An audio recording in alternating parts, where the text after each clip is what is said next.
How long is forever? Well, if you're a Twitter employee, the answer is exactly 913 days. That's how long it took to get from a company-wide email from one CEO announcing people could work from home forever to another CEO email demanding that remote work is no longer allowed, effective immediately. We don't need to say his name, everyone knows who we're talking about. What makes this even more interesting is just how high up his priority list this remote work announcement was. He made it in his very first company-wide email after just 14 days in charge at 2:30 in the morning. The first line of the email was, "There's no way to sugarcoat this message." And he sure didn't. You're watching Out of Office, the least boring remote work news source on the planet. And this week has made my job easy.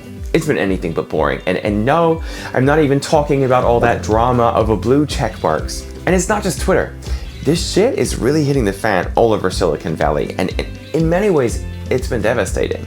This month in the US, over 25,000 tech workers have lost their jobs. This month, happy Thanksgiving everyone, have the rest of your life off. Now there's a turkey. November 2022 is one of the worst months in the history of tech. And it comes at the tail end of a year in which over 100,000 people lost their jobs. And of course that number would be even higher if it was a global stat and not just the US. Now, one thing all of these CEOs' announcements have in common is that they blame a lot of it on overzealous expansion of teams and projects. Mark Zuckerberg's email to staff said, "I made the decision to significantly increase our investments. Unfortunately, this did not play out the way I expected." Now, there's no doubt that we're in a period of economic downturn. And layoffs, sadly, are a predictable part of that. But what sets this apart from every other recession is that in the past 10 years since the GFC, companies haven't just been betting big on people. They've been betting big on real estate too.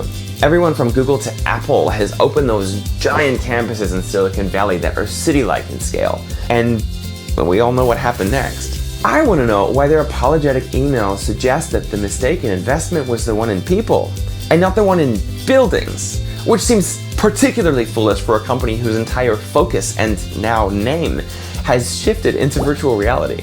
It didn't take a genius to see this coming. It's been a car crash waiting to happen for a while now. Workers around the world have been realizing that remote work is superior, and the arguments against it have been continually proven wrong, as we've covered on this show in length in the past. And yet, companies that should have been at the forefront of all this were looking the other way.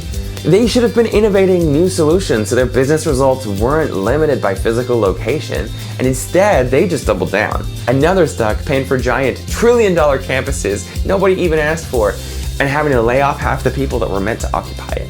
Here's the point. You make a big swing and sometimes you'll miss. The smartest people who find themselves in one of those slow-motion car crashes are the ones who stop. They take a look around, dust themselves off a little, maybe realign their sense of direction and drive a bit better next time. Because eventually, someone's gonna end up roadkill. And history can show us that it's gonna work out okay for the individuals who lost their jobs this month. They'll land somewhere, but the companies who become so bloated that they can no longer absorb the shock impact of a surprise innovation from a competitor, or an unexpected shift in the needs of their customers, or the kind of change that hemorrhages their most talented people, history has shown us over and over and over that those are the companies that end up as roadkill. So there's no way to sugarcoat this message, Elon. You're wrong about remote work. I know you've got more pressing matters on your hands right now, but for some reason this is the battle you decided to pick, right when you're most dependent on the strength and dedication of your workforce. Let me use an analogy about your favorite thing. Trying to cancel remote work is like trying to stop a river.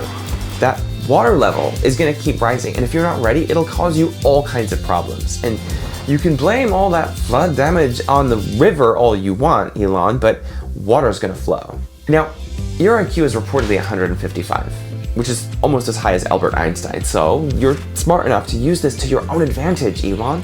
Instead of blocking the river, use it to generate the thing you love most, power. This is your opportunity to realign your view on remote work. There's no shame in that. Everyone gets it wrong sometimes. Hell, Zuckerberg even had to say it aloud. But if you don't realign, this will keep coming up again and again and again until you either figure it out or end up underwater. And now you can keep repairing flood damage forever, or you can generate power. And in this case, forever is a lot longer than 913 days. Because whether you like it or not, the future of work is out of office.